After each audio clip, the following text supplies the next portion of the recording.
لالا کاغذونه مو جمع کړو نامینیشن وشو که نه؟ وشو جی بالکل مبارک شي اول خدای مو بخښي جی. خپل کوم چې ستاسو ورکران دي د پیپلز پارټۍ کوم غړي دي ای دپاره څه پیغام ورکوي؟ ای دپاره صرف او صرف دا یو پیغام دی چې ټول د یو شي او په اتفاق دی په دې ورځ راووځي چې څنګه الله پاک دی باندې مهربانه شو د پی ټی آی حکومت چې یو لویه برایي به خدای ختمه کړه. نو اوس دی دپاره دا یو چانس دی چې دی راووځي په اتفاق باندې د دې چانس نه فایده والي او دا الیکشن وګټو په خیر خیریت.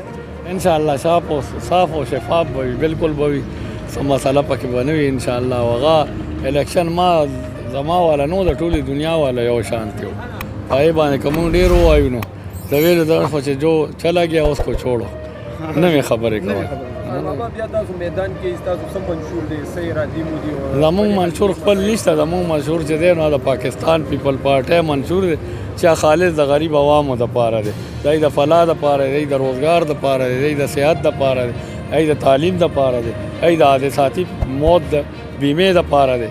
نو دا خو الریډي پیپل پارټۍ مخکې په خپل دورې حکومتونو کې کړي او سپیشلی که خدای پاک اوس اقتدار رالو دا به خالص د کمزورې او غریبې طبقې دپاره نوکرپېشه خلکو دپاره وي او خواتین دپاره مې دا یو اعلان دی چې انشاءالله ټولو له به بېنظیر کارډ جوړو. هغه په قومي حلقه باندې دی بیا استعفاګانې ورکوي، بیا الیکشن کېږي د نوښار په دوو حلقو باندې صرف ویلی شي چې 14 کروڑ روپۍ په دې خرچه راځي.